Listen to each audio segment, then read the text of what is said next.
Hello, everyone. Welcome back to Personalization Outbreak podcast.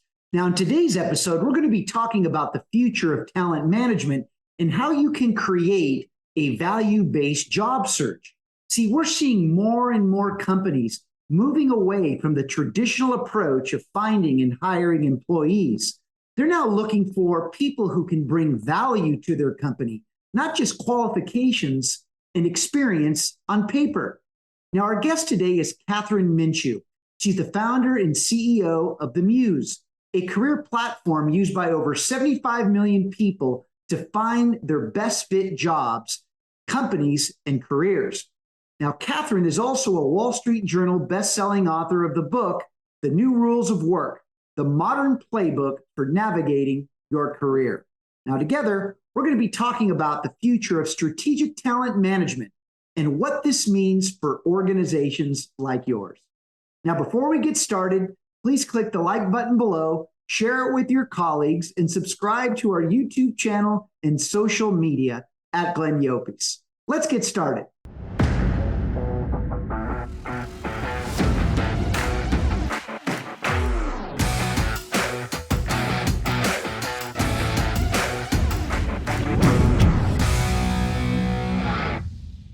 The 2022 season of Personalization Outbreak podcast is brought to you by City of Hope, a world leader in the research and treatment of cancer, diabetes, and other life-threatening diseases.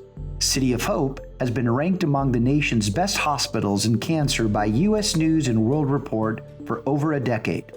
Learn more about City of Hope at cityofhope.org.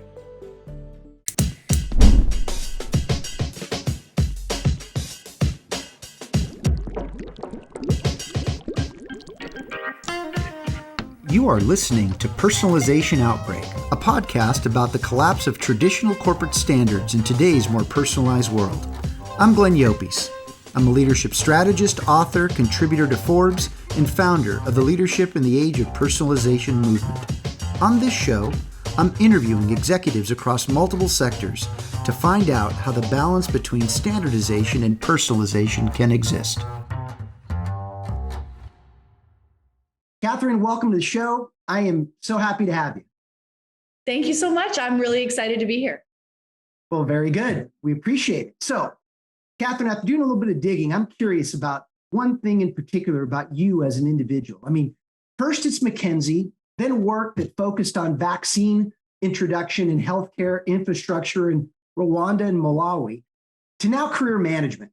How has your journey shaped you as a leader, as a person, and as someone who is now guiding the career choices for the next generation?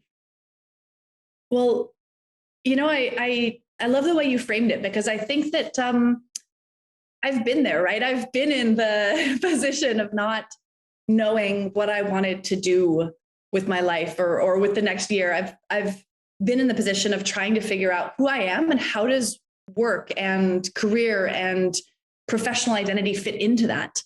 And I think that kind of eclectic background that I have is a big reason why I started The Muse and why I love it, right? You started with McKinsey, but when I think about my winding career journey, it starts even earlier. I was probably 13 years old when I decided, I know what I'm going to do with my life. I'll be a State Department official, an ambassador, or a CIA agent. And I thought I had it all figured out. And, years later, I majored in political science, learned multiple languages. I did all the things on my kind of little type A checklist. And I walked into what I thought was the job of my dreams. And I realized, I don't think I actually like this. I don't think this is actually right. And, that really sparked a journey over the next several years that led me, as you said, to McKinsey and Company in New York, vaccines in Rwanda and Malawi. I've sampled a number of things. I've lived little slices of a number of potential lives. And ultimately, I just became so fascinated with the question of how do people decide what they want to do? And how do they make those decisions, again, in the context of what's right for them, not what their parents did or their friends are doing or looks cool on television, but truly what matters to you and how do you architect a career that is aligned with that. I love that. Yeah. I'm sorry. Keep going. I'm sorry. Go ahead. I was just going to say, it's a beautiful problem. It's a hard problem because I wouldn't say that everyone knows what they want.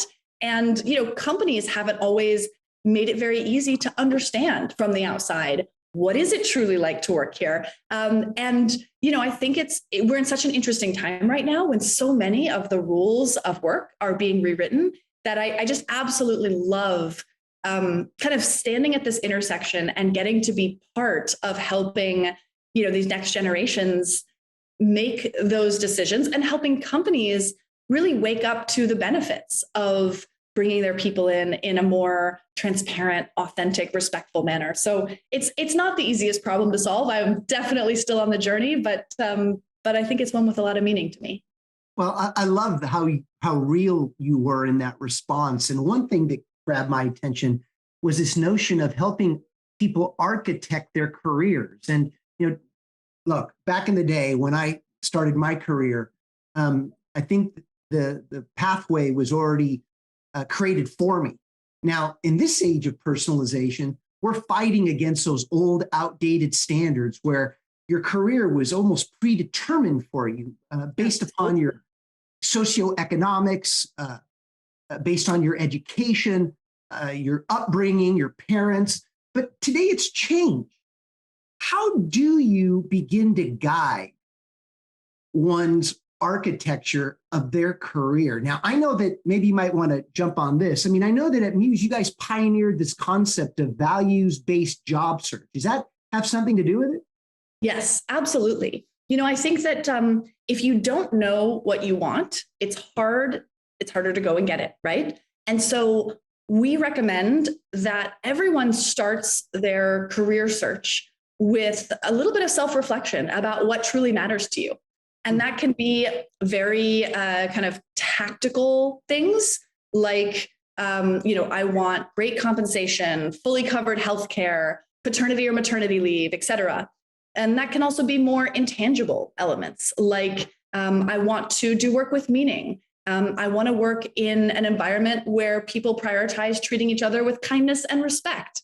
I never want to be bored. I want to be in the fastest paced, most cutting edge job imaginable. There are so many different careers and companies out there, but they are very different. I actually liken it to dating where, there's a million different personalities, a million different people. Most of them are not going to be a great fit. That doesn't necessarily mean they're bad. In fact, I think thinking about companies as good or bad sort of obscures the point, which is that companies are unique collections of individuals with very strong, expectations, cultural mores, values, ways of getting work done. And so for an individual, if you can understand what matters to you, how you like to work, which factors or attributes or values are most important to you, you can go out and find it. And so one of the ways we've done that on the Muse is, making a company's benefits and a lot of their attributes searchable. So we are the only job search site where someone can say, I'd like a front-end engineering position with maternity leave at a veteran founded or led company. Great. You can find those on the Muse in a way that you can't in other places. But then we've also wanted to go much further past the things that are, structured data, searchable data, and also really give companies a way of communicating their culture, their work environment, their employee experience, not only from the kind of perspective of HR, but truly in the words and voices of their employees who are living that experience day in and day out, and then making all of that information, data, and content available to candidates so that they can, get a sense for the texture of a place. It's funny because I think, as I've been building the Muse, a lot of people in the HR and career space, they're fascinated by the science of it all. They're like, all right, what are the 3 things everybody wants? Or what are the, 4 factors that make someone a good fit? But there is also a kind of art component. It's the left brain and the right brain. Sometimes people will, hear an employee testimonial and think to themselves, yes, that sounds like what I want. Or frankly, it's great when the alternative happens and they're like, ooh, I really don't think I would be happy at that place. Fantastic. I think that we are all sort of hurt by the idea of this one size fits all workplace where, you just have to look for the highest comp and that's all that matters because all jobs are interchangeable. And they're just not. That's literally not true. And so, I'm fascinated by the fact that technology is allowing us to see the differences between companies, between teams and workplaces, and then allowing individuals to make a much better match. Kathryn, that alone makes one think. And it's a few things. One, you've made me feel as if the resume is becoming obsolete. Number two, you've now made me feel even more concerned about the role of talent management when they're asking you what people want from their job. How do you envision this whole role of talent management? I mean, help us reimagine it, because are you doing the work for them, or how can this function evolve to truly maximize the benefits that come from someone like Muse? It just seems to me that you are so far ahead of the curve, and that can be a great thing, but it also can be something that can't be fully valued if the person or the people on the other side don't know what to do with it. Yeah, it's I think that the best relationships we have with companies and employers are a partnership. But you're right, the function of talent management, talent acquisition, it is massively in flux right now. And sometimes that's great for us, and sometimes that is a huge challenge. And so, at the risk of going a little too big picture, I think that one of the things that's really important to understand is if you go back sort of pre-1980s, there was what a lot of people call the golden age of capitalism, where workers were treated as an asset, not a liability. And there was a sense that your team was your greatest asset. And I think we have, in parts of the US economy, we lost that for several years. CEOs would still say, our people are our greatest asset, but really a lot of businesses functioned like employees and HR were purely a cost center, and that all people were interchangeable, workers were interchangeable, and that, you could just sort of pay someone the minimum competitive level, they'd show up, clock in, clock out, et cetera. As a result, a lot of HR departments and talent teams, especially if you go back, 10 plus years, were built in a fairly back office way. They were also they were measuring their success in a very transactional way. How cheap and how quickly did we get a butt in the seat? But like, all people are not the same. All roles and all companies are not the same. And so over the last, I would say 5 years in particular, I have been witnessing, and I like to think driving, a kind of massive change in the way that companies think about talent, and that professionals in talent think about their own jobs and their own goals. And so one of the things I get excited about now is a lot of the best companies today, they're not just looking at, cost to hire and time to hire. Those are two important metrics, but they're also looking at retention of that hire. Did we get the right person? Some of the best companies are, they're looking at the kind of success of teams and of departments and saying, do we have the right skills? Are we investing in our people and keeping them? And I think that's obviously so core to what a business like the Muse does, because if all you're trying to do is get the absolute cheapest possible applicant or cheapest possible hire, you will make different decisions than if you're looking to make the right hire or build the right team.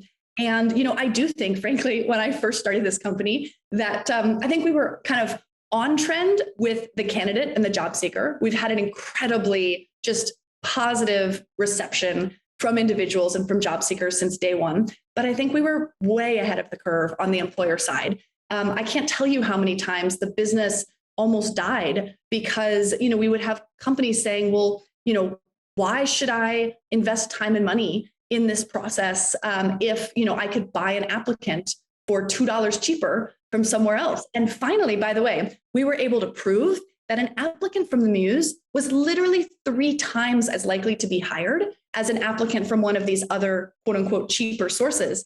Turns out buying the cheapest possible lead is not necessarily the best answer in marketing, in talent, in almost anything. You've got to look at what is your goal. And is your goal getting a butt in the seat? Is your goal getting a cheap applicant? Is your goal getting the right hire? And so, I think talent in HR is very much still on this journey. I would say most of our customers are still looking at cost per hire as a primary metric, but they're talking about quality, they're talking about retention. And that's something that's really important to me, both within the Muse and also just me personally in how I think about the impact I want to have, because I do think it's hard to, it's hard to build a great team if you are overly focused on, cheapest applicant, cheapest hire, and not on getting the right people in the door. And by the way, the Great Resignation has massively accelerated the conversation around this, because when I started working, when you took a job, it was pretty much expected that you were going to stay for at least 2 years.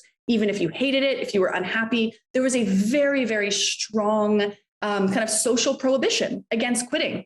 Well, that has changed. We did a survey of millennial and Gen Z job seekers, and 80% of them said it was perfectly acceptable to leave a job in under 6 months if it wasn't as advertised. Now, you can have whatever opinion you have about that stat, but the reality is that many job seekers will leave if they join your company and they don't feel like it's the right fit.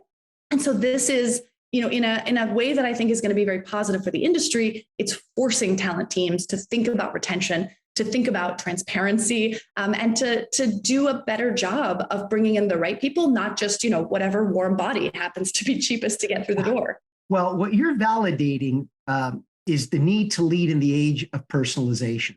Because here's a few things that you basically said, that we need to move from environments that promote tribalism and start seeing people as human. What you basically said is that a company's mission can't be more valued than one's contribution to it. What you also said is we can't have these prescribed approaches to how we measure outcomes. And we have to take the time to experiment and find different ways to solve things through a lens that's been different in how we've incentivized decisions in the past.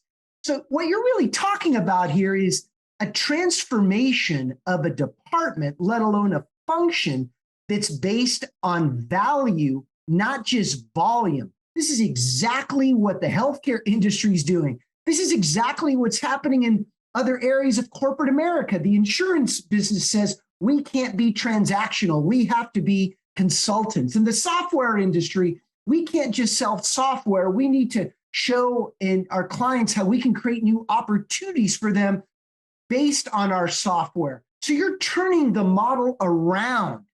This takes time, but I'll tell you, your timing is perfect, because based upon what you said, if we looked at all the decisions that an organization made based on cost alone for hire, I wonder if they would hire those same people again. What do you think?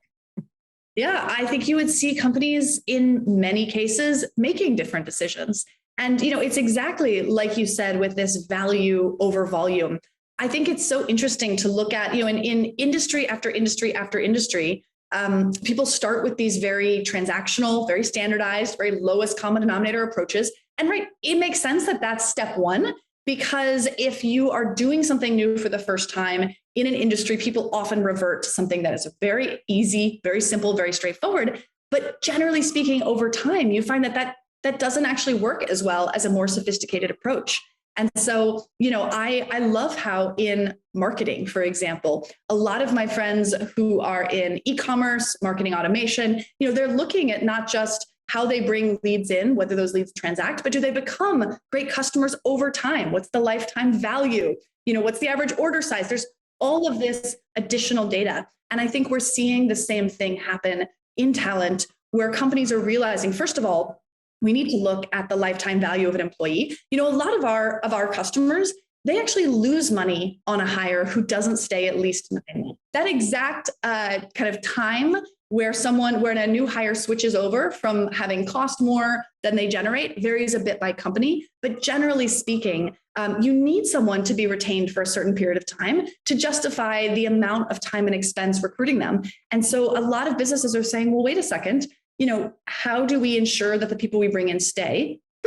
Maybe we should be more authentic and transparent about what they get when they're here. Because employees who feel surprised or upset by the work environment and the work conditions they find are generally less likely to be happy, productive, successful, and retained. And so, I do feel like I've been waving this flag for a little while. I think the last year has been the fastest acceleration that I have seen. But I am so excited to just be part of this industry at this moment in time, because I think if you can solve the relationship between an individual and the organization team where they work, it benefits, frankly, it benefits everyone, right? The organization gets a more productive, more successful, better retained employee. For the individual, we all know the difference between how we can show up for our friends and family and pets and kids and spouses when we are reasonably happy and engaged in what we do versus when we feel, undervalued, disrespected, or just plain stuck. And it's not that every job is going to be sunshine and rainbows every day. Of course, it's not going to be. No job is. But I think that we can move towards better matches, better alignment. And part of that is information. And a big part of that is personalization. Like we're talking about this realization that not everyone wants the same thing. Not every business should look or sound or offer the same things, but that by creating the right connections or the right matches, you can create much better outcomes across the board. And you know what else you can do? You can finally begin to measure inclusion. Let me explain. See, here's why your business model, I think, is so breakthrough. It's become less about the business defining the individual and much more about the individual defining the process towards a shared mission. Your model is about helping an organization find the right balance between those two forces. The former meant the latter, standardization, the former, personalization. And that's what you're trying to do is your model is a guide to transform how talent is viewed to be part of the change versus an individual who's hired to be told what to do. And that's why oftentimes when people experience change management, people often look at themselves and they say, well, that must mean I'm part of the problem. And what you're trying to do is get people hired that can actually be part of the solution to get out in front so that there is no need to go through a radical change and transformation effort. This is the difference between volume to value, and people have to pay for it. And if they don't, they'll continue to find the old standardized cycles of people in, people out, old job descriptions that mean nothing today that did 10 years ago. I personally don't care if someone has 30 years of experience. I want to know what you can solve for today based upon today's business climate and or industry climate. So on that note, let's close by asking you this question. If you were going to propose a set of new hires for an organization, but you had to reimagine the job description and the reward system for that position, how would you walk a recruiter, someone in talent management through that process? Because the truth is, this is where you're going. You're taking people now through an exercise of reimagining not just who they hire, but why they're hiring for a certain job. What would you say? Yeah. Well, there's a couple of different elements I would think about. Typically speaking, the first place I always start is with your current people, because I think that whether you want to make massive changes or minor tweaks, it helps to really start with a grounding of where you are today. And so I would probably, in partnership with that recruiter or talent leader, set up a process of collecting insight from the folks currently on the team or at the business. And specifically, I'd be interested in what's working well today from their perspectives. What do they love, or what do they think draws people in or keeps them at the organization? What's not working so well? What are the things that are frustrating? What are the reasons that people don't work out? When people leave, what do they say in exit interviews? There's a lot of ways to collect this. You can do it through anonymous surveys, focus groups. Obviously, I think exit interviews, I just mentioned them, but they can be very useful. But I would start with this grounding of, what are the opportunities and the challenges? I think businesses then need to make sure that the opportunities and the benefits get trumpeted, that people know this is what we're really good at. this is why you should come here. And if this attracts you, if this excites you, we might be a great place. And then I think you should look really honestly at those challenges and divide them into a couple of categories. One category is, this is true about us today, but we really don't want it to be true. So let's come up with a real plan to make change. Let's communicate that. Let's hold ourselves accountable, give frequent updates. This is a lot easier said than done, but you can move a culture. And part of this is hiring, which I'll talk about in a second. There may also be things that are on this challenges that you say, you know what? We can't change this, or we're not going to change this right now, or we don't want to change this. And for those, I think it's important to communicate those in the hiring process as part of, and by the way, I've just told you about some of the things that are great about our team, great about our business. Here are some of the things that some people might find challenging.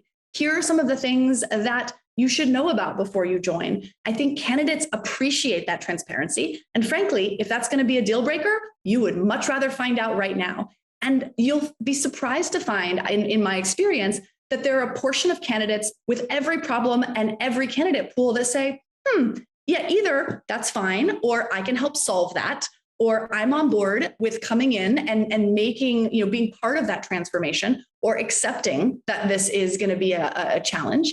People say yes to hard things all day, every day, but they like to know what those are before they opt in. And I think then once you kind of zoom out and you look at the current state of things, then you have to really be honest about where do we want to go from here and how far is reasonable. If you have, for example, a very legacy business mired in a lot of bureaucracy with a very slow pace of change, then trying to immediately go out and recruit people who are used to high velocity, frequent change and experimentation, go, cutting edge, that may be too much for an organization to bear.